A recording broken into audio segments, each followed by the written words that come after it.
Hello mga kabibig! Welcome back sa rin bagong YouTube channel. Ito ang pinakamaingay na YouTuber sa balat na YouTube. Ako si Kabibig, maglebak-lebak na dyan with evidence. Ano ba naman itong pasabog ni Atty. Glenn Chong na tila yata ay ginagamit ng mag-asawang Marcos ang libing ng Santo Papa para makausap si President Trump.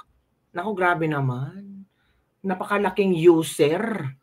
Pupunta lang talaga doon makilibing, pero ang kanilang totoong pakan ay yung makausap si President Trump. Gaano ba kaimportanteng makausap si President Trump? Para talaga makita na si President Trump ay kaalyado ni BBM. So kailangan talaga ng media pictures, ng kanilang picture ipopost sa sambayan ng Pilipino para masabi natin na ang Pilipinas ay friendship ng Presidente ng Amerika. Kaya talagang kailangan talaga nilang maka-attend sa libing ng Santo Papa. Sabi daw di umano ni Atty. Glenn Chong. Kasi itong strategiya ni Liza Marcos ay nagawa na niya noon kay Biden. Ito kabibig ha, ito yung pagbubulgar ni Atty. Glenn Chong ng mga strategiya ni Liza Marcos para talagang makausap si Trump at gagamitin pa ang Santo Papa daw di umano. Naku, grabe naman. Ito na para sa sarili nilang interes. Dati pa sinabi ko na asawang dalawa, kahit patay na Santo Papa, gagamitin nila yan para sa sarili nilang interes. Sabi no, para sa sariling interes. Maybe, pwede. Pwedeng hindi, pwedeng oo. Di ba mga kabibig? Kasi, ang makakabenepisyo nito ay ang alyansa ni BBM. Nasabihin na, tingnan niyo, si BBM ay nakipagbeso-beso ng Presidente ng Amerika, nakipag-usap ng Presidente ng Amerika, o itong alyansa ni BBM, secure na tawag ito, hindi pababayaan ng Amerika. So, boboto ba kayo sa mga PDB laban na posibleng hindi kaalyado ng Amerika or alyansa ni BBM na kaalyado ng Amerika? Tingnan nyo, may picture si BBM, Lisa, kasama si Trump. So, sariling interest pa rin.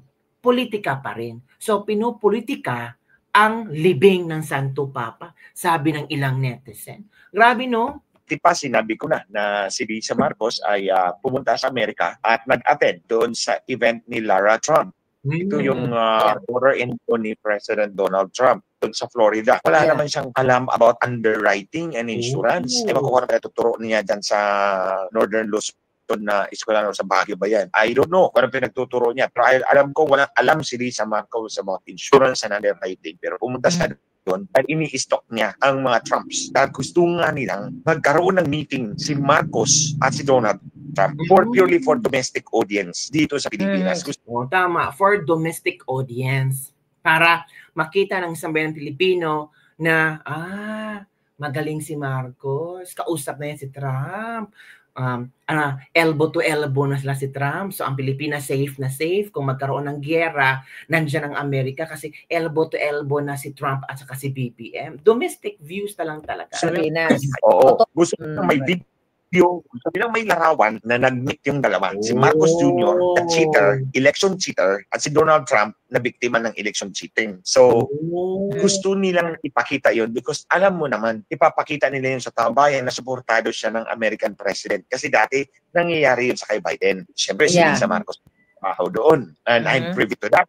Nung pinagawa nga niya ako ng executive summary para siraan si Leni Robredo.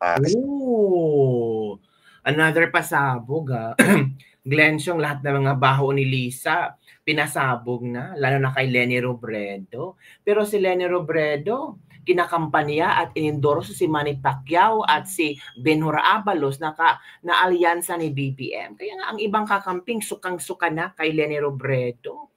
Anong klase itong si Leni Robredo? Akala namin ito yung standard na politiko ang ating iboboto. Akala namin ibang i-endorso ni Leni Robredo, pero wala pa tayong nakikita, no? Maybe Kiko at si Bam Aquino na endorso ni Leni Robredo, pero yung ibang kaalyansa ni Leni Robredo, yung mga ibang kakamping na kagrupo ni Leni Robredo, hindi pa yata niya na endorso. Mas inuna pa niya si Manny Pacquiao at si Benhur Abalos, 'di ba?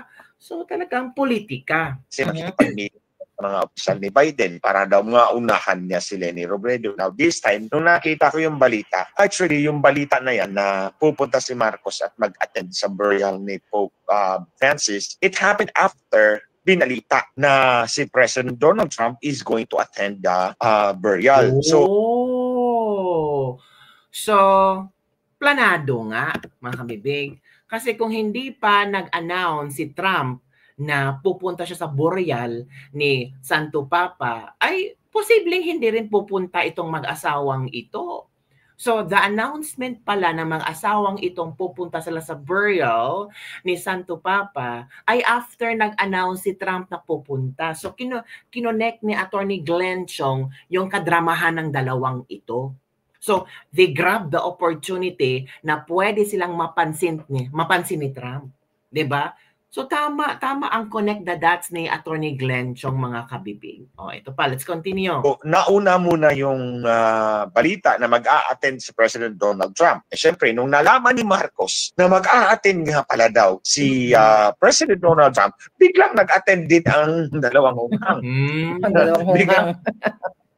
Alam nyo, mga kababayan, I could not recall a Philippine president flying all the way to Rome to attend the burial of a Pope. Nung namatay si Pope John Paul II, dalawang beses yung pumunta dito sa Pilipinas, di ba? Natandaan ko, 1981 yata yung una. Bago-bago pa lang siya nung naging Santo Papa, 1978 yata siya naging Santo Papa na 1981. Batang-bata pa ako, grade 1 pa lang ako noon eh. Sa Cebu, pumunta yung sa Cebu eh. And then, back in 1995 pa yon yung World Youth Day. Pero hindi naman pumunta si GMA. Hindi naman pumunta doon. Siyempre, meron naman tayong ambassador to the Vatican that can ably represent the country. Bakit kailangan pang gumastos? Correct. Gumastos ng pera ng bayan. Paglustay ng pera ng bayan. Okay. Nung namatay si Pope Benedict Emeritus, Pope Emeritus, hindi naman lumipad si Marcos doon. Siya na ang Pangulo at the time eh. Hindi siya lumipad dahil, siyempre, nakapapicture na siya kay Biden. Si Biden pa ang presidente noon. Nakapapicture na siya eh. Nagamit na niya si Biden. Ngayon, bago na ang Pangulo ng Amerika, si President Trump. He is really dying hard na makakuha ng photograph na magkasama silang dalawa in one setting kasi gusto niyang gamitin yan na to prove na I'm supported by the American president. That's how desperate he is. Itong mag-asawang ito, desperado to. Imagine, nung namatay si Pope Benedict, hindi naman siya pumunta doon. Bakit biglang pumunta siya ngayon sa kay Pope Francis? Kunyari, sinabi niya, he is the best Pope in his lifetime. Meron siyang declaration na gano'n eh. He's the best Pope in his lifetime. Ngayon lang naging best Pope. Pumunta si Donald Trump. Pupunta si Donald Trump at gusto nga niya magpa-picture doon, gusto nga niyang makikita nga nag-usap silang dalawa. Malamang naghanap ng opportunity for bilateral discussion or bilateral meeting on the sidelines of the burial of the Pope. Kasi so yun kabibig. So yun pala ang plano di umano ng mag-asawang Bongbong Marcos at Liza Marcos. Kaya pala nagpasiuna na nagsabi si BBM na si Pope is the best Pope in my lifetime for far as I am concerned. Kasi kailangan may mga pasiunang statement para to justify yung pagpunta nila doon sa libing ng Santo Papa ni Pope Francis. Para sabihin talaga, oo, kasi best Pope kasi ito ni BBM, so kailangan makilibing din sila. Pero ang totoong istorya pala ay gusto nilang ma-meet si President Donald Trump. Ginamit pa naman ang Pope. Diba? Ibang klase si Pope Francis. That really sad. I love this Pope. The best Pope in my lifetime as far as I'm concerned. Sabi yan ni Pangulong Bongbong Marcos, mga kabibig. Baka galing sa puso ni BBM itong sinabing best Pope. Pwede ba, sabi ni isang netizen pwede ba kung wala ka rin lang kayong masabing mabuti, huwag kayong sumausaw dito. You don't have the place in a decent society. Ito pa. Grabe naman si BBM. Gagamitin ang Pope para lang sa sariling interes, sabi ni sinasabi ni Attorney Glenn Chong. Mahiya naman tayo. Ito pa ang sinasabi. Dapat sa Vatican na siya magpa-drug test bago siya makapasyal sa Santo Papa. Tingnan ko lang kung hindi ngiwi-ngiwi, lalo na yon takot na takot eh. Diba? Ito pang mga komento ng mga netizen. Grabe naman, pupunta pa talaga sa libing ng Santo Papa. Attention seeker yung dalawa na yan. Yung isa, New Yorker socialite kuno, junior gamit taxpayer ng money. O totoo yan sabi ng dati friends, circle family nila para gamitin sa midterm election campaign 2025. Sana'y lumustay, magpasikat taxpayer money. Sabi ni, sino to? Rosabel Lopez Romero. Sabi naman ni Soltera Rosa, hindi naman sila friendship ni President Trump, kundi si Tatay Diggs. Kaya nga, kunwari lang yan, pero may motibo talaga sila. Actually, alam na lahat ng tao niyan, pati biglang pagpapababa ng bigas. Mga taktika lang nila yan. Pero sa taong matalino tulad natin, kahit kailan, di tayo magpalinlan sa mga ganyan. Ito pa, kahit sumama pa sila sa hukay, hindi mababawasan ang kasalanan nila sa bansa. Ito ba? Hypocrisy at the best. Yun ang mga, just watch how they insult the Pope. Ito, mga sinasabi ng mga netizen, ha?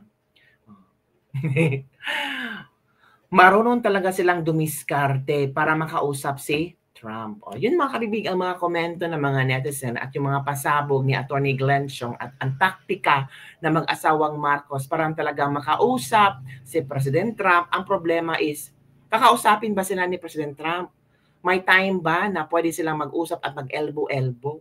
Or baka lang gusto nila makakuha ng picture mga kabibig ba? Na nag-usap si President Marcos at President Trump, we don't know, di ba? Malaking impact yan ha, malaking impact yan sa ibang netizen. Pag makita nila na si BBM at si Trump ay nag-usap, malaking impact na yan. Pwede ba yan gamitin para sa election? Pwede. Hahanapan nila yan ng lusot para talaga makakuha ng boto sa mga tao. Ito yung 20 pesos na bigas, pinalusot nga nila. Di ba mga kabig? From 33 pesos down to 20 pesos. Grabe ha. So yun lang kabibig ang ating latest lebek-lebek for the day. Don't forget to like, subscribe, and share this video para sa latest trending news na ating pag-uusapan. Bye everyone! See you next time!